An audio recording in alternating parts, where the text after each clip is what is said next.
What's up sa inyo mga kainchik? Kumain nga pala kami dito sa Sinas Pares. So ito pala yung mga price list nila at mga pagkain sa menu. At dito nag-order na nga pala kami ng dalawang mami. Yung mami pala nila dito hindi basta-basta. Mukhang Paris na. Kasi ang daming sahog.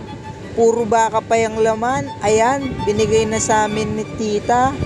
So ayan, nilagyan na namin ng sangkap. Yung palang mga seasonings nila rito, nasa tapat lang namin. So ayan, hinalo ko na. Gusto ko palang nilalagyan ng ketchup yan kasi masarap. Tapos matamis-tamis na maasim-asim. So eto, hinalo ko na. Dito, gutom na ako at natatakam na ako. Kayo rin ba? Uy! So eto, hinalo ko na. Marami pala silang tinda rito. Hindi lang mami, syempre pati Pares. May goto na rin, pati Tapsi. Kita nyo naman, yung sabaw pa lang malapot na. Itsura pa lang masarap na.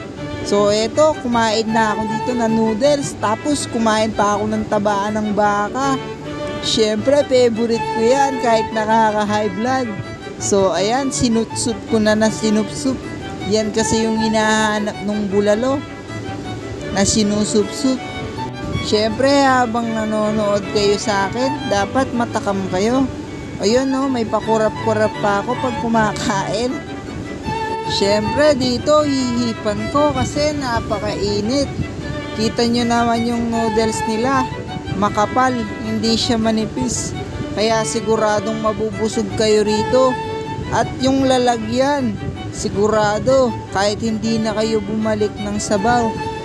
Yung sabaw pala nila dito, unlimited. Meron din pala silang tinda soft drinks dito. At kung gusto nyo naman na mag extra rice, pwede rin bumili. Kita nyo, ayun yung mga laman ng baka. Napakalambot. Umaapaw na sa taas ng noodles. Dito, pinas forward ko na kasi para mabusog kagad ako. Ayan, pinagsusubo ko ng pinagsusubo. Tapos yung bawat laman ng baka, ninanamnam ko kasi ang linamnam at masarap. Pansin nyo, nung pagdating namin, wala pang masyadong kumakain.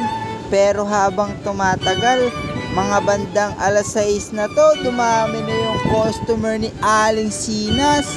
At eto, naubos ko na. Nagtira pa ako dito ng laman para mapakita ko lang sa inyo. Tapos sasabihin ko, busog na ako. So eto, sabaw-sabaw na lang. Tapos titirahin ko na yung laman. Dito ko na niya ngunguyain. Gagawin ko ng chewing gum.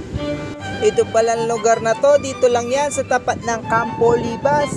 Yung mga taga Pampanga dyan, sigurado alam nila to kay Aling Sinas. Lapit lang to sa San Nicolas, tapat ng Campo Libas Elementary School. In front of highway. So ito, naubos ko na. Like naman dyan. Tapos ito, pinakita ko na yung mga customer. Kumakain na sila. At dito, magbabayad na kami. Pauwi na kami. Dua. Dalawang mami. 110. 110. Okay na. Thank you, Ate Beth. Hi ko. Mag-vlog ko na. Yung page ko, search mo yan. Koreanong fake na. Thank you, Ate Beth. Pauli na kami. Ayan, meron kami na lang. Dumami na yung customer, guys. Ayan. Kasi nga, masarap dito. Tabi niyan ni Oy Manok. Ayan. Uwi na. Success.